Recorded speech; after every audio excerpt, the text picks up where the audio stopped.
Salve, meus nobres! Um bom dia, um bom Vasco, um bom café da manhã. Hoje, um pouco mais tarde, estava esperando ver alguma comunicação oficial do Vasco da Gama sobre o caso Júnior Urso e a sua descontratação. Mas até agora a comunicação do Vasco não se manifestou com alguma nota oficial. Vamos então pegar as informações e lhe fazer uma crítica sobre o fato, que talvez diga mais sobre a 77 Partes do que sobre a contratação ou descontratação em si. Quer saber sobre tudo do caso Júnior Urso? Venha comigo até o final desse vídeo, logo após a nossa vinheta.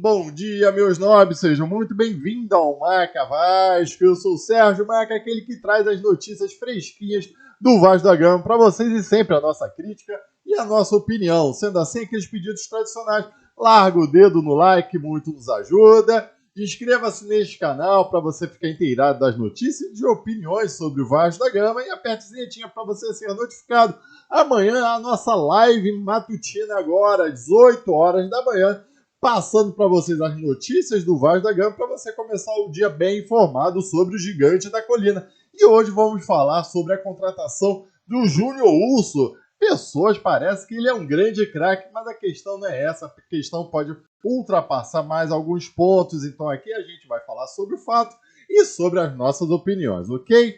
Bem, meus amigos, vamos lá. O Júnior Urso, de todas as especulações, em torno de 80 especulações no Vasco da Gama, era que as pessoas estavam dando como mais certa a sua contratação. Ele rescindiu o contrato com o Orlando City, tinha viajado para o Rio de Janeiro, já compartilhado altas fotos do Rio de Janeiro, e a contratação estava praticamente certa, tanto que as pessoas estavam esperando o seu anúncio quando o Paulo Brax deu a sua entrevista, estavam esperando o anúncio quando o Maurício Barbieri, na segunda-feira, deu a sua entrevista, e não estava tão certo assim. E agora as pessoas estão reclamando. Pô, o Júnior Urso foi contratado ou não foi contratado? Mas o fato é que ontem a sua empresária Stephanie Finger deu um anúncio. Quem, na verdade, noticiou em primeira mão foi o canal Atenção Vascaíno sobre a sua descontratação, ou, na verdade, a não formalização da sua contratação.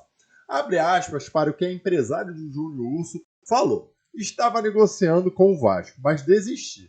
Os investidores, parênteses, 77 Partners, fecha parênteses, quiseram renegociar algumas cláusulas do contrato e ajustar alguns valores, e não estou de acordo com isso. Portanto, o Júnior está livre no mercado.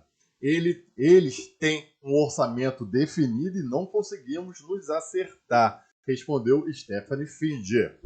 O Vasco da Gama confirma que abriu negociação com o atleta Júnior Urso, mas por motivo de desacordo em alguma das etapas, a mesma foi encerrada, não entrando em maiores detalhes. Quais foram as cláusulas, quais foram os valores, e se foi isso mesmo.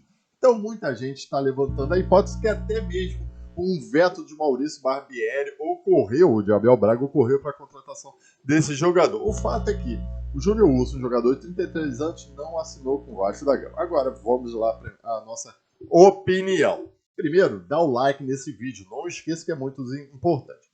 Ninguém está chorando a contratação ou a descontratação do Júnior Urso. Ele não é nenhum craque, ele viria para compor elenco.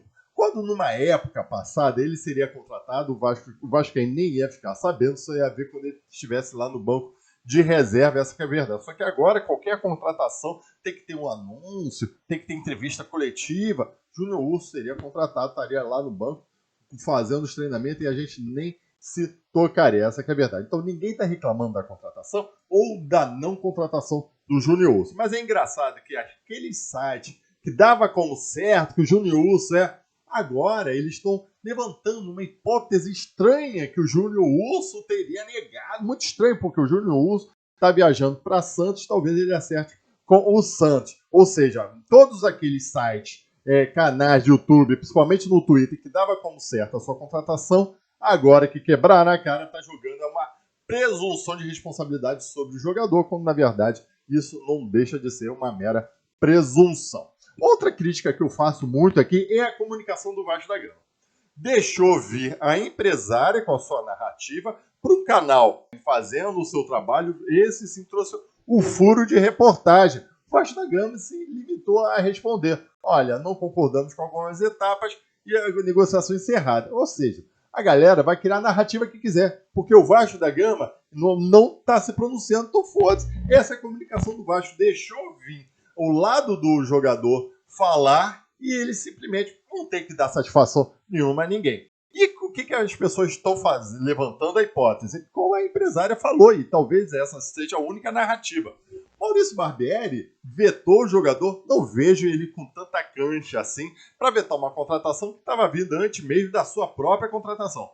Abel Braga? Sim, essa eu vejo, mas não me parece muito perfil do Abel cancelar uma contratação que já estava quase finda, porque ele não estava de acordo, ou não, e até porque o jogador Júnior Urso não seria tão importante assim para o elenco, ele viria, espero eu, apenas para compor o elenco. Então, essa narrativa que a galera tá falando, que Maurício Barbieri vetou, que Abel Braga vetou essa contratação no final, e assim o Vasco criou alguma quizuba para que ele não viesse, para mim isso são falácias, não tem nada comprovado, até porque os próprios Maurício Barbieri e o Abel Braga não se manifestaram nesse ponto. Para mim, eu fico com a narrativa única, que até agora é oficial, das palavras da empresária do Júnior Urso, que bate um pouco com um pouco que o Vasco falou, que eles chegaram lá numa desavença quase já no final da contratação de algumas cláusulas contratuais, o que seria isso, e de valores, não estaria dentro do orçamento, e isso muito está preocupando a torcida. Júnior Urso não cabe no orçamento do Vasco? Como assim? Essa que é a pergunta que o Vasco tem que responder. Um jogador como Júnior Urso não cabe no orçamento do Vasco da Gama?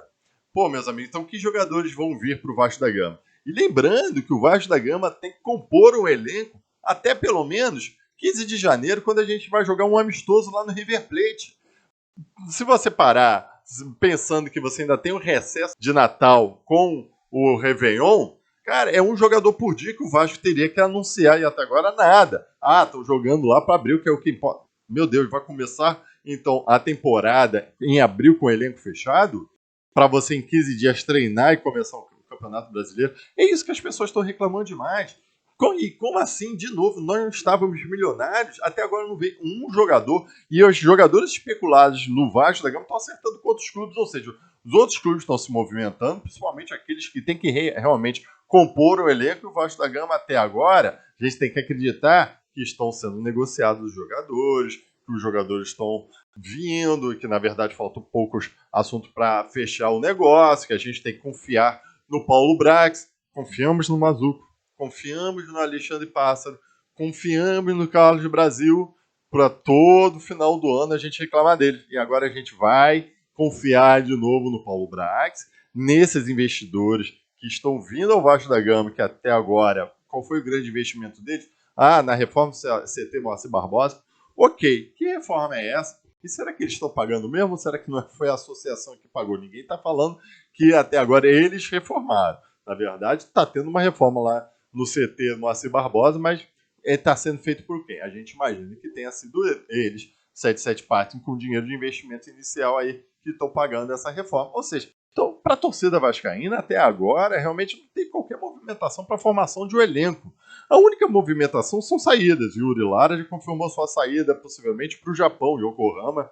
O Thiago Rodrigues confirmou sua saída. Andrei Santos, as especulações que ele vai sair por menos de 15 milhões. Sim, o Andrei Santos sair por 15 milhões, quando a gente está vendo o Hendrick lá do Palmeiras saindo por não sei quantos milhões de reais, quase com o valor da SAF do Vasco, é um valor muito pouco. Então, quer dizer, a gente está num fluxo que é associativo. E quando, na verdade, a gente queria que quebrasse esse paradigma para vir a SAF, gestão profissional, com dinheiro no mercado, contratando gente. Isso não significa que você vai fazer loucura e pagar muito caro para o jogador. Não é isso. Mas que a gente já estava querendo ver anúncios de jogador e o elenco formado, até para a gente saber o que espera para 2023.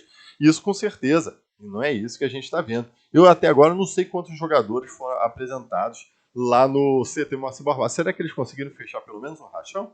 Ninguém sabe, ninguém fala, e no Vasco da Gama agora, o profissionalismo é isso, eles entendem que não tem que dar justificativa nenhuma para a torcida, porque eles são sábios, porque eles são sociedade, o nome não é a torcida que eles têm que justificar, mas sim aos investidores, e principalmente, você esperar que os caras sentados lá na Europa entendem, eu acho que é um dos grandes erros corporativos, eles têm uma cultura europeia, porque a gente aqui não está falando nem uma cultura norte-americana. Os diretores são europeus, vindo do Manchester City e tudo mais, com uma cultura e com um clima europeu, para você aí vislumbrar o que o Vasco da Gama aqui no Brasil, no Rio de Janeiro, na grandeza do Rio de Janeiro, quer contratar e eles lá aprovar os jogadores. Cara, isso não vai funcionar, esse processo não vai funcionar, mas a gente tem que dar sempre o nosso apoio à nossa torcida, porque se você criticar, é errado. E muita gente que fechou os olhos para essa SAF já está virando de lado. Essa aqui é a verdade, porque a gente está esperando